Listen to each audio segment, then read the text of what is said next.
একবার হযরত আলী রাদিয়াল্লাহু তাআলা আনহু নিজ ঘরের দরজার সামনে বসেছিলেন।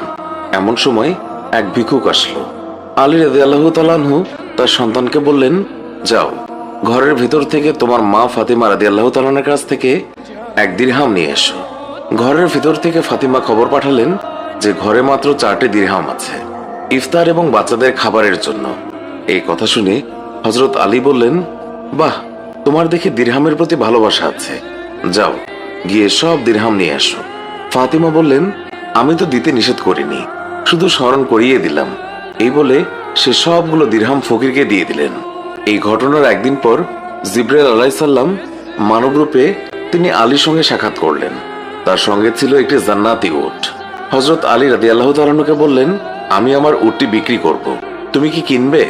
হযরত আলী বললেন, আমার কাছে এটা ক্রয় করার মতো মূল্য নেই। জিবরাইল বললেন, আপনি এটা বাকিতে নিন। এই কথা শুনে আলী রাদিয়াল্লাহু তাআলা আনহু বললেন, আচ্ছা, এটা আপনি কত টাকা দিয়ে বিক্রি করবেন? তিনি বললেন, 100 দিরহাম। এরপর হযরত আলী রাদিয়াল্লাহু তাআলা আনহু 100 দিরহামের বিনিময়ে এটি ক্রয় করলেন। তারপর তিনি পথ চলতে লাগলেন। এর কিছুক্ষণ পর বেদুইন রূপে হযরত মিকাইল আলাইহিস সালাম তার সঙ্গে দেখা করলেন এবং জিজ্ঞাসা করলেন, আপনি এই উটটি বিক্রি করবেন? আলী বললেন, হ্যাঁ। বেদুইন জিজ্ঞাসা করলেন, কত টাকা দিয়ে কিনেছিলেন? আলী রাদিয়াল্লাহু তাআলা আনহু বললেন, 100 দিরহামে কিনেছি। বেদুইন বললেন, আমি 60 দিরহাম লাভে তা ক্রয় করব। হযরত আলী রাদিয়াল্লাহু তাআলা আনহু তখন 160 দিরহামে উটটি বিক্রি করলেন। বেদুইন তাকে 160 দিরহাম দিলে আলী সেই দিরহাম নিয়ে পথ চলতে লাগলেন। পথের মধ্যে পূর্বে সেই বিক্রেতার সঙ্গে তার আবার দেখা হলো। তিনি আলী রাদিয়াল্লাহু তাআলা আনহুকে জিজ্ঞাসা করলেন, আপনি নিশ্চয়ই উটটি বিক্রি করেছেন?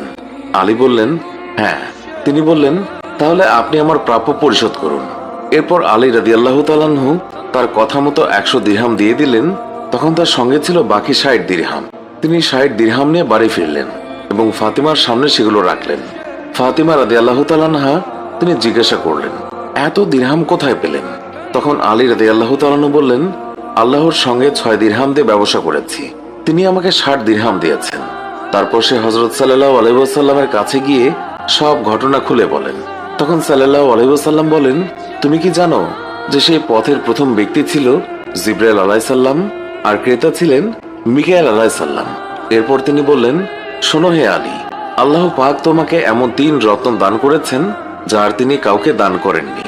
তোমার স্ত্রী জান্নাতের রমণীদের সর্দারনি, তোমার পুত্রদ্বয় জান্নাতের যুবকদের নেতা, আর তোমার শ্বশুর নবীদের সর্দার।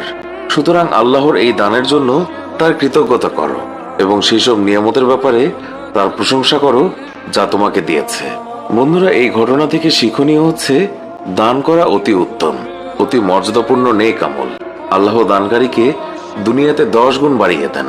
তবে দান হতে হবে আল্লাহর সন্তুষ্টির জন্য এবং হালাল সম্পদ দ্বারা। দান করে খোটা দানকারীর জন্য রয়েছে আযাব।